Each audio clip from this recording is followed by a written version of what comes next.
We're learning Likkutei Sichos, Volume 1, Parshas Noach, starting today, Part 1. And before we start, we have something to add from last week. So I gave a synopsis of the Sichot that we learned on Friday, which Moshe denied that he knew anything about when I told him this morning. He didn't remember. But anyway, I told it to all my kids who are in Bati Chabad all over the world, and anybody else who wanted to listen. So my son, Bli Ein Hara, who is a Menahel Beit Chabad, the runner of a Beit Chabad in London, which is some village where everybody gets a week to be Prime Minister. So he said like this: what happens if you're invited to a wedding of people who are what you call Karovim Rachokim? You don't know anybody there. You walk in with your wife and you say, well, who's going to give the present? So she says, well, the man does. So I say to her, no, you better go and give the present because you'll know who the color is. How does she know who's the color as soon as she walks in? How can she recognize the color? Because the color is wearing a white dress, right? It's obvious. Okay. So I said to her, but how can I possibly know who is the Chatan? So my son said to me, how do you know who is the Chatan? I said, well, he's got a hat and glasses and a tie. I said, well, they've all got a hat and glasses and a tie and a beard. They've all got a beard and a kapota. They've got a kapota and a gartel. So how do you know who is the Chatan? No, Reb Moshe? He's the only one who wants to leave quickly. He's the one who takes the color home. The Chatan is the one who takes... You know that at the beginning. You don't. You have to wait, right? You have to be patient. Okay. So he says on Simchas Torah, we're all dancing, we've all got the Sefer Torah, and we all want to become, in inverted commas, betrothed to the Shekhinah. The Shekhinah is the color, and we're, the Chatan. But what happens when Simchas Torah is over? If we just go back to where we were before, then nothing happened. But those who are serious will take the color home, as the Rebbe writes in today's Yom Yom. Those who sit and learn Torah and those who do Torah and mitzvahs become betrothed to Hashem. So it's not good enough to just dance on Simchas Torah. You've got to go home with the Torah. Very nice. We actually talked about that on Shabbos. Oh, yeah? Yeah, that the Paul Yaitz of Simchas Torah should be that you should learn more Torah. Right, that's exactly what we read. Yeah. It's a Tosefet. You should get a Tosefet in. Actually, that was the part of the Sichot that we skipped. Okay. Then in Shabbos Bereishis they sell all the mitzvos for the rest of for the whole year. They don't do that anymore, really, because. So that's smart. The reason smart. Okay. Just like The reason it's smart is because you don't remember until the middle of the year, and you can sell it again. Nobody remembers, so you can sell it twice. But that's besides the point. The point is, so the Rebbe says, in just the same way that you prepare the whole year now, and people take upon themselves to do more this year, so Shabbos Bereishis should also be the time that you decide to take upon yourself more to learn during the rest of the year. You should add something in terms of learning. Okay. So that was a part of the Sicha that we skipped last week. What? Our edition. Yeah, our edition. We'll start at 7:30. Amen. B'Torah O Parshat Noach. So we're in Parshas Noach now, page 5. מוסבר שהמבול לא היה רק עונש, אלא גם פעולה של טהרה וטיהר את העולם. So the big chiddush, just as last week we learned that the chiddush that Chassidus has about the world is that it cannot be opposed to God's will, because God is recreating it at every moment. We missed there a point, which I didn't say last week, and I want to say it now. The Rebbe says something it changes. It's the way he says it. Sometimes it's the way you say something that, at least for me, brings it home. He says, the moment that you don't assume that the world is infinite, meaning, in other words, that it's always existed. I think I told you this once, that the Baal Shem Tov once said, my soul couldn't come into the world until the reek of the Greek thought was gone from the world. And he explained what he meant. The reek he meant was the bad, the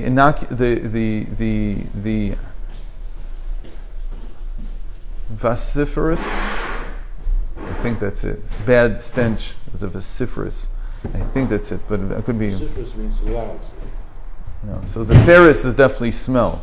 I think the vas is like vice. I'm not sure. Anyway, The bad smell was that they assumed that the world had always existed, the physical matter of the world had always existed, and God is the first mover, meaning He's bringing the spirit into the world. So the world was in existence before, but it was inanimate, and now God brings animation into it. He brings spirit into it. The spirit inside, the ghost in the machine.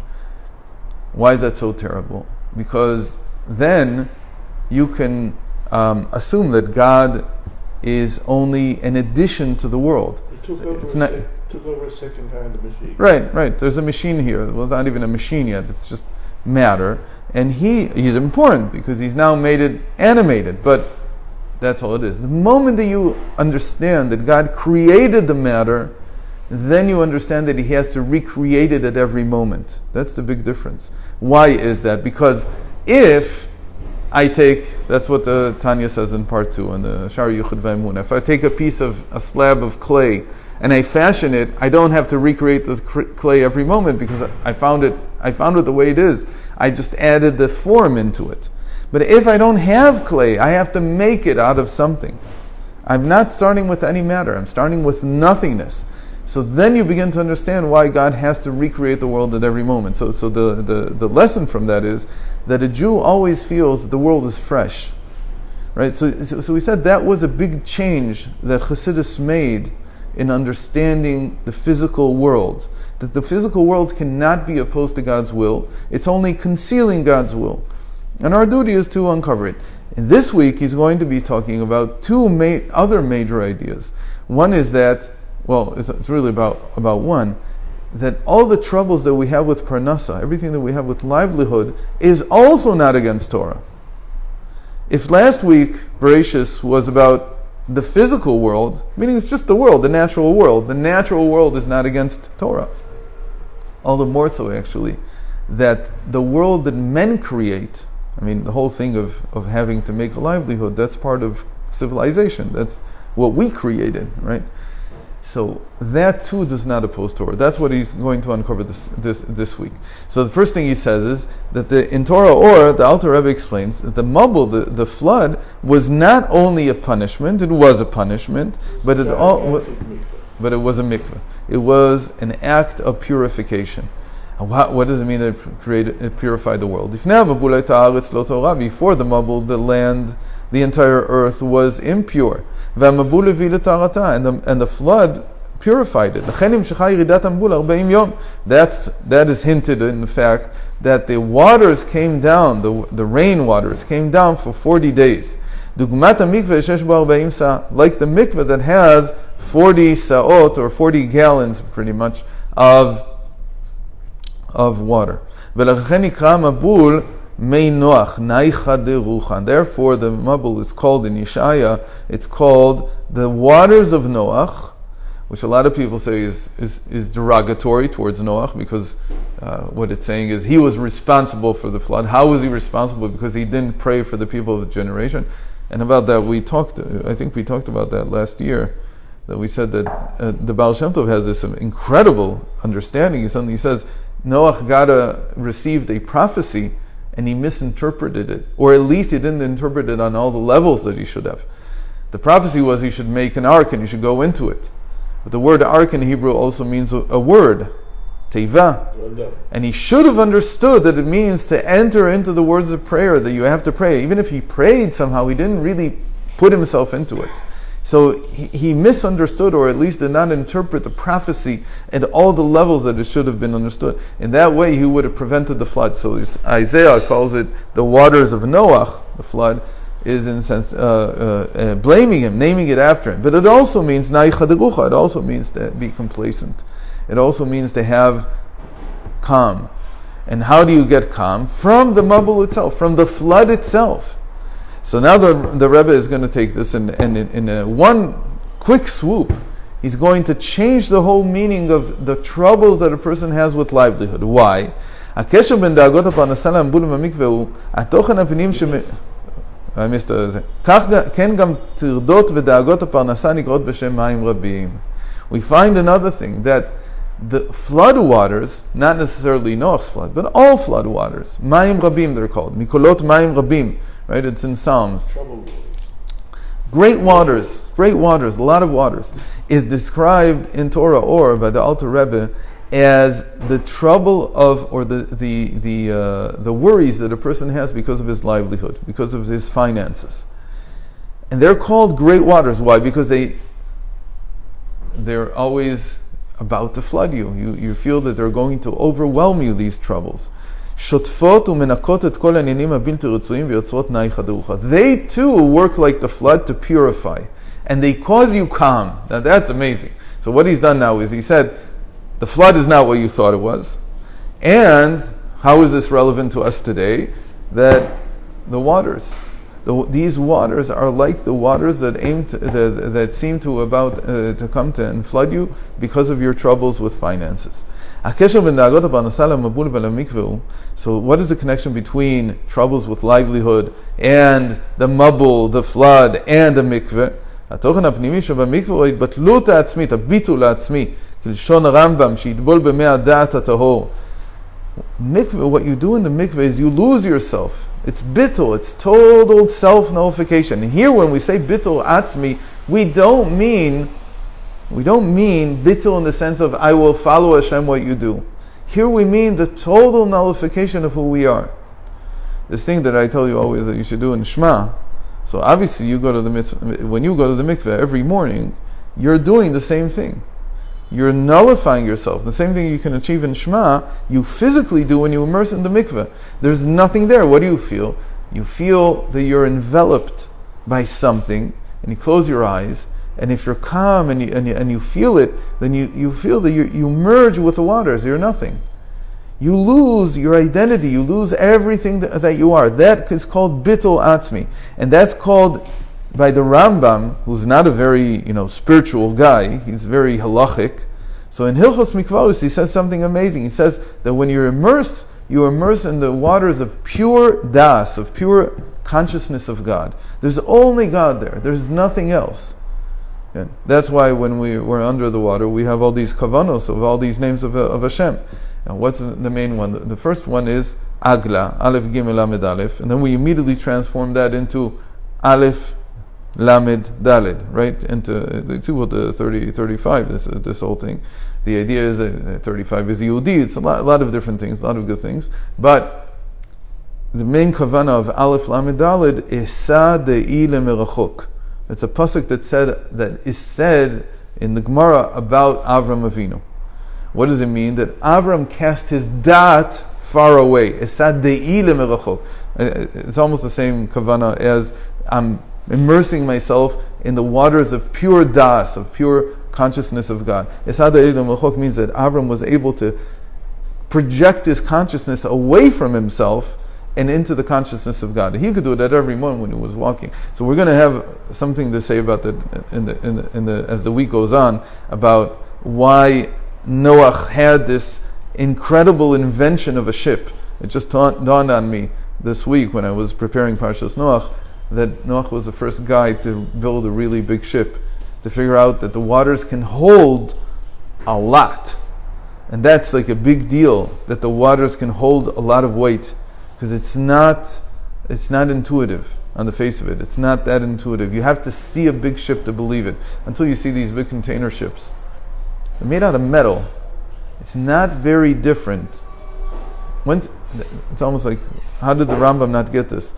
It's not very different to put a big metal ship on the water from putting a big metal ship in the air. They function by the same principle, and we'll talk about it. Okay, not the physical principle. There's a spiritual principle behind the two of them. In any case, so the Rambam says, you immerse in the waters of pure das, which is pure consciousness of God. That's why it has to be 40 sa'ah worth of water, which is enough to envelop the entire body. That's because tvilah, the word tvilah, to immerse, has the same letters as a bittul. A bittul means the nullification, the greatest nullification, which is not nullified to do what God says. It's way before that. It's just that I don't exist. There's only Hashem. There's only Hashem in the world. We talked about how this is different than Eastern religions, where there, when you When you disappear, everything disappears. You're just a projection. Everything is just a projection of yourself. But in Yiddishkeit, when you disappear, what comes to the fore is that everything is God. It's not nothingness at all. It's the most being there is. It's a completely different type of being. It's a higher type of being. It's what Hashem is. כלומר, הביטול העצמי של האדם הטובל יוצרת בו התעלות להיות כלי לקדושה. By immersing in the waters of the mikveh, you actually rise to a higher level where you become a vessel for holiness. Let's just finish this. וזהו גם התוכן הפנימי שבדרכות הפרנסה שגורמות אמנם בלבול לפי שעה, אבל על ידי השבירה והיציאה מהעצמיות, הביטול שנוצרות באדם, הוא מתעלה להיות כלי לקדושה. This is what the worries about finances cause. It seems that you're confused for a while. They seem to hinder you and prevent you and provide and cause a disruption in your service of Hashem, that it's harder to focus on the mitzvahs you want to do and so on. But it's only momentarily. And what does it really do? It causes you to stop being so full of yourself. You see that you're not in control here. There's something else. And when you're able to get out of that, that's called bittul. And that's a bittul of a different kind. It means the Rebbe saw that in our generation, the worries of livelihood have become just as powerful as the flood in the time of Noah. That they're constantly exactly. You should not see them like the flood itself was not a punishment. Now he says more than what he says before. Before he says it wasn't only a punishment. But I'm telling you, says the Rebbe, it's not a punishment at all.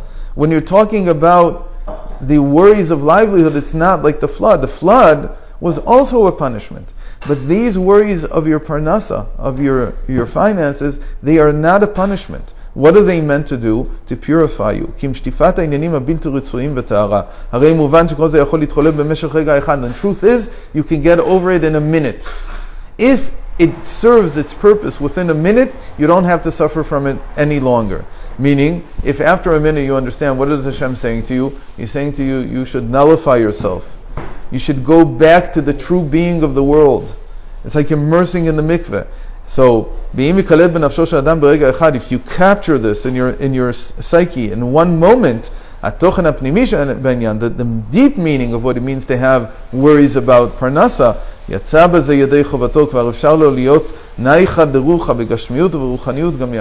so then you can come to a state of calmness and complacency in one moment if you achieve this inner nullification before godliness because of these worries about finances. And tomorrow we will continue. Shikoyach.